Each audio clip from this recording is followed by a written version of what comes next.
मेरे पीछे का आप जो नज़ारा देख रहे हैं, ये पानी भरा हुआ पानी, अगर कहें तो ये कोई ऐसा लगता है कोई हम समुद्र के पास हैं या फिर कोई बहुत बड़ा जलाशय के पास हैं, या फिर आप जैसा भी अंदाज़ा लगाइए, लेकिन ये कहा जाए तो बहुत ही खूबसूरत नज़ारा वाला ये जगह है। और ये जो जगह है, अगर सुबह और शाम अगर यहाँ पर आए तो यहाँ पर सुकून मिलती है, बहुत अच्छा लगता है यहाँ पर आने पर। लेकिन आपको पता है इस नज़ारे के पीछे यहाँ के किसानों के साथ क्या हुआ? यहाँ की खूबसूरती अगर कहा जाए तो बहुत खूबसूरत, यहाँ पर मनमोहक दृश्य रहता है। वहाँ पे आगे में जाएंगे तो आप गार्डन है, 7 करोड़ की गार्डन कहते हैं, और ये जगह है। लेकिन इस जगह की इस खूबसूरती के पीछे यहाँ के किसानों ने क्या कुर्बानी दी है, आपको हम बताएंगे। तो अब हम आपको बताएंगे, जिस जगह पर आप पानी लबालब भरा हुआ आपको दिखाई दे रहा है, मैं अपने सहयोगी से कहूँगा कि थोड़ा सा आगे आ जाए और अब वो तस्वीर दिखाएं। ये जो पानी आप देख रहे हैं, ये पानी जहाँ पर लबालब भरा हुआ है, जहाँ पर नाव चल रही है, ये जो जहाँ पर पानी लबालब भरा हुआ है, जहाँ पर अब कोई भी खेती नहीं होता, लेकिन ये जो बैराज बनने से पहले, ये बैराज बनने से पहले यहाँ पर किसान खेती करते थे। और खेती, आज वो खेती यानी कि कहा जाए तो तरबूज, खरबूजा, ककड़ी, ये तमाम जो आइटम की जो फसल है, ये फसल आज के डेट में काफ़ी महंगी है। आपको भी पता होगा कि आप बाज़ार से खरीदते हैं तो कितने महंगे रेट में खरीदते हैं, यहाँ पर उसकी पैदावार होती थी। और ये जो बैराज है, हम बता दें इस बैराज की जगह के बारे में, तो बैराज है छत्तीसगढ़ के जांजगीर चांपा ज़िला है, और ज़िले के अंतर्गत आता है डभरा ब्लॉक, और डभरा ब्लॉक के अंतर्गत साराडी गांव, एक साराडी गांव है, ग्राम पंचायत है, जहां पर करीब 1200 की यहाँ पर वोटर लिस्ट में जनसंख्या, मतलब 1200 वोटर हैं, और यहाँ की जनसंख्या करीबन अगर सबको मिला के अगर कहा जाए तो 3 से 4 हज़ार लोग यहाँ पर रहते हैं।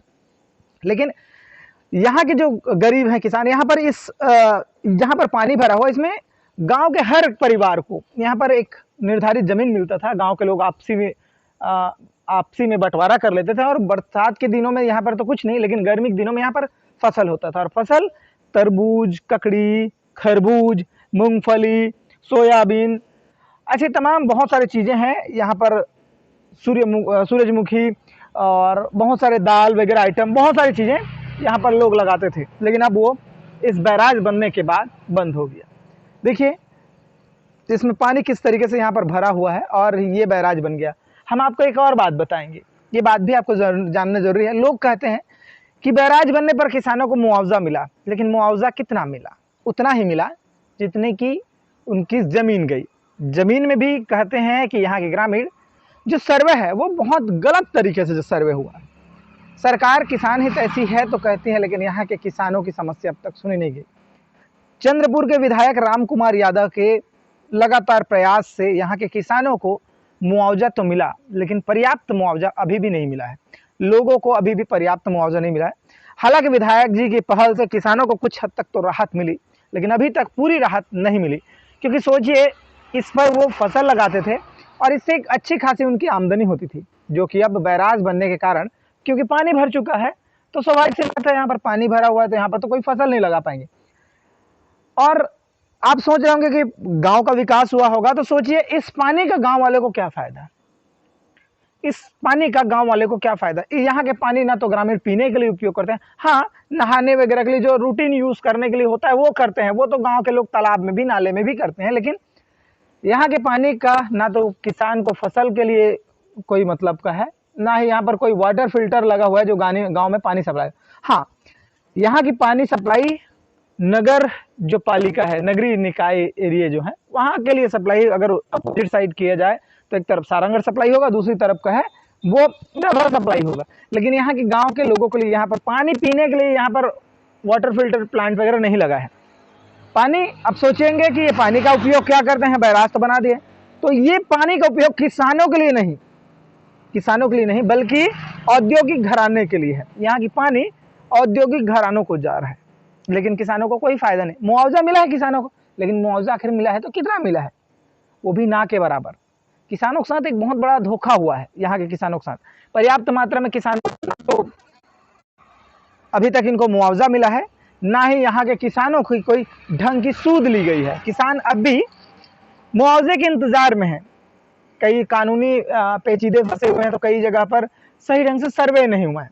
अधिकारियों ने ले देखी, मैं आरोप लगा रहा हूँ, आरोप इसलिए लगा रहा हूँ क्योंकि ये प्रमाण है और प्रत्यक्ष प्रमाण की आवश्यकता नहीं होती। आपको एक मैं कुछ तस्वीर दिखाने की कोशिश करूंगा। आप सोचिए, यहाँ से दूरी काफी दूरी है। एक बात आप अंदाजा लगाइए, जो पानी है उसके किनारे का जो जमीन है वो डुबान में नहीं आ रहा है, उसके आगे का जमीन डुबान में आ रहा है, तो गड़बड़ी हुआ ना। बीच का जमीन डुबान में नहीं आ रहा है, लेकिन आजू बाजू की जमीनें जो है वो डुबान में आ रही है, तो स्वाभाविक सी बात है कहीं ना कहीं पर एक भ्रष्टाचार हुआ है। लेकिन अब तक इस पर लगाम लगाने के लिए कोई अधिकारी नहीं आए। हालांकि अधिकारियों का ट्रांसफर कर दिया जाता है, अधिकारियों को दूसरी जगह तबादला कर दिया जाता है, लेकिन तबादले और उनको ट्रांसफर से कुछ नहीं होगा।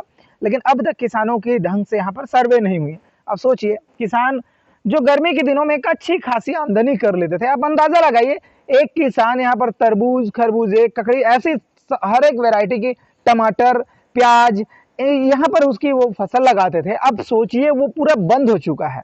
किसान यहाँ पर तो उनको कितना नुकसान हो रहा। जमीन के बदले उनको तो पैसा मिला, लेकिन उनकी जो आमदनी थी अब वो आमदनी बंद हो गई। सोचिए किसानों को यहाँ पर कितना नुकसान। सोचिए, हम विकास की ओर तो बढ़ रहे हैं, लेकिन विकास की ओर बढ़ते बढ़ते यहाँ के किसानों को उनकी किसानी ही छीन गई। पैसे को लेकर वो क्या करेंगे।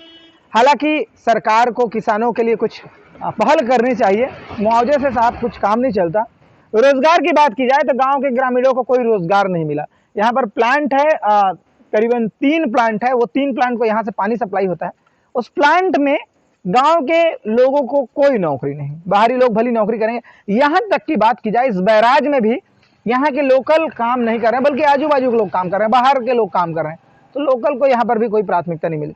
हालांकि क्षेत्रीय विधायक राम कुमार यादव लगातार किसानों को लेकर प्रयास कर रहे हैं और उनके प्रयास से फायदे तो हो रहे हैं और लोगों को उतना भी फायदा नहीं हो पा रहा है जितना होना चाहिए।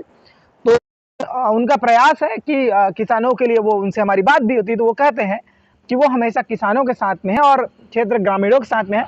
लेकिन अभी भी यहाँ के किसानों को इंतजार है उचित न्याय का। मैं हूं उमेश और आप देख रहे हैं दी लालटेन।